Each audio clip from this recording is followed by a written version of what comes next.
Hi, and welcome to Finding Your Way Through Therapy. I am your host, Steve Bissell. I'm an author and mental health counselor. Are you curious about therapy? Do you feel there is a lot of mystery about therapy? Do you wonder what your therapist is doing and why? The goal of this podcast is to make therapy and psychology accessible to all by using real language and straight-to-the-point discussions. This podcast wants to remind you to take care of your mental health, just like you would your physical health. Therapy should not be intimidating. It should be a great way to better health. I will demystify what happens in counseling, discuss topics related to mental health, and discussions you can have with your therapist. I also want to introduce psychology in everyday life, as I feel most of our lives are enmeshed in psychology. I want to introduce the subtle and not so subtle ways psychology plays a factor in our lives.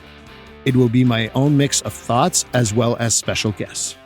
So join me on this discovery of therapy and psychology. Hi, and welcome to episode 44 of Finding Your Way Through Therapy. I am Steve Bissell. If you haven't listened to episode 43, I urge you to do so. The episode was with Pat Rice. Pat and I talked about so many different things, including his near-death experience. So I do hope you go back and listen to it. It's really worth your time. But on episode 44, we're going to talk about toxic positivity, one of my biggest pet peeves in mental health in general.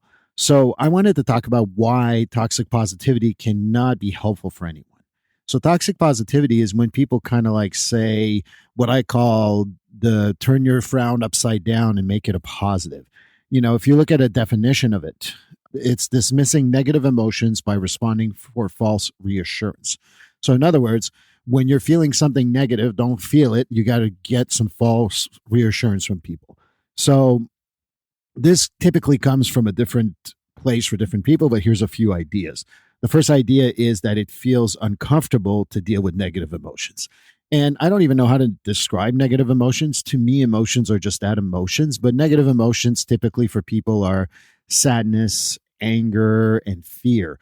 And we know that not dealing with those emotions can never turn out really well. And it's really come to my attention in my recent practice that we need to really address more fear in our work instead of like defaulting to toxic positivity or turning it into anger or sadness in order to deal with it. So I do think it's well intended. I don't think people are trying to do this in a negative way in general, but I think at the same time, it leads to kind of like a disconnection and feeling alienated towards other people. So it really is a very shallow way of dealing with emotions in general, and it doesn't really require much deep thought, and it's very dismissive, as we've talked about earlier.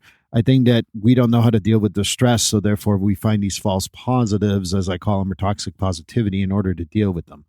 It also shuts off what others are talking about, and that can lead to never talking about hard stuff. And we know like vulnerability and being able to talk about hard stuff is really important for any type of growth. You know my love of Brene Brown.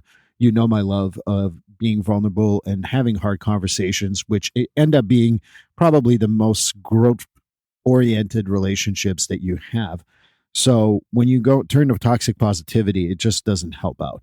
The first thing that came to mind when I was thinking about writing this episode is that the Lego movie, and I don't know if any of you seen the Lego movie, but the Lego movie, there's a song called Everything is Awesome. And if you want to look it up, I can even link it in the show notes, but it talks about, losing your job is a new opportunity for the community, or let's be happy about string and batteries and anything like that. So basically you're kind of like the Lego movie's making fun of toxic positivity. They don't call it that, but it really is about just not like being happy about everything, but kind of like you need to learn how to deal with stuff. So a couple of other things that I think that it is related to, it's related to denial. We're denying what's going on for ourselves and or others. If we're using toxic positivity, we minimize other people's feelings and our own feelings. So if something happens that's negative, if you have a friend who is going through a medical issue and saying, well, he'll get out of it, we have the great doctors, that doesn't let you process anything, and that minimizes how you feel. It invalidates also feeling down. I certainly have felt that before with different people, and certainly recently with things going on in my personal life. So, and also it leads to overgeneralization, a CBT thing that we talked about cognitive distortion, where I'm in Boston. So we talk about having the best hospitals in the world in Boston. Yeah, but that doesn't mean that people are 100% getting better when they go in there. And we need to think about the hard stuff, because not dealing with the hard stuff just leads us to being isolated and feeling alone with our negative emotions. And again, not sure how to define negative emotions other than what I did. It also leads to backfires. And that's from Mark Manson, who wrote a great book, and you can look it up, and I can link that in the show notes if you want to. But it always backfires because you don't get to deal with your emotions, or you tell people not to deal with their emotions, and they just keep on festering. And I call that the whole, Pepsi bottle principle, or whatever soda you want to talk about. And it's just, you're shaking the bottle and you're putting everything that you're feeling, your emotions that are negative, and shaking them up. So the toxic positivity lets you not open that bottle. But eventually, if you shake it hard enough, the bottle will explode on you. So it really is not a helpful thing. I also think about shame, and we live with shame so much. We have a society with high demands. We have a society that has a cancel culture that's pretty high at this point. And it leads you to feel shame about feeling anything negative about something, because people say, oh, just turn your frown upside down. Again, I hate that one. But I just think that learning how to not use shame for people's emotion is really helpful. Let's not suppress our emotions, because our emotions are there. I talk about the basic emotions. And if, again, I'm going to plug another movie, I guess, Inside Out. And it talks about, happiness, sadness, anger, fear. I think they have disgust in there too. And I think that there's surprise also that you can include in there, and fear. And I also think that thinking about all those emotions, you can't suppress those emotions. You got to recognize them. You got to see that they're available to you and that you could use them. That way you can feel like you can be validated to have those emotions. Toxic positivity takes away anything but happiness. And if you've seen the movie, you can see how eliminating anything but happiness leads to unhappiness in general. I think that it's blind optimism also. It's very harmful. It leads to not deal with any type of emotions just because there's no space for reality. So obviously I've just destroyed toxic positivity. So what are the solutions? The first thing is, if you have someone who's going through a hard time, use empathy. That's the first thing I would say. And empathy is being able to put yourself in someone's shoes. That's a basic principle, but also just listening and being active listener to that. Not being only sympathizing, but being able to kind of like support them in that. Accepting negative emotions. That will be absolutely the key, because being sad, being angry, being fearful, being surprised, being disgusted, those are all the emotions that are normal. I'm going with the basic emotions.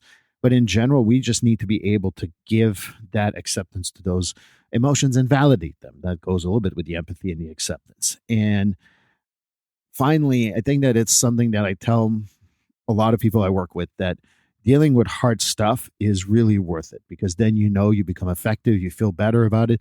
So you didn't turn to positivity, you dealt with the hard stuff, and that leads you to being a more effective human being in general. So I hope that makes sense. Episode 45 will be with Morgan Beard. I'm so looking forward to talking to Morgan, because I kind of like got to know her via probably Instagram and a couple of emails. But she just is going to drop a new pop EP, Elemental, and she has had a few songs that are out now. Hopefully we'll talk about that, but we'll also talk about her coaching business and her experience with therapy in general, because she wanted to talk about that, and I'm so happy that someone wants to do that. So I hope you join us for that episode. Please like, subscribe, or follow this podcast on your favorite platform. A glowing review is always helpful. And as a reminder, this podcast is for information, educational, and entertainment purposes. If you are struggling with a mental health or substance abuse issue, please reach out to a professional counselor or therapist for consultation.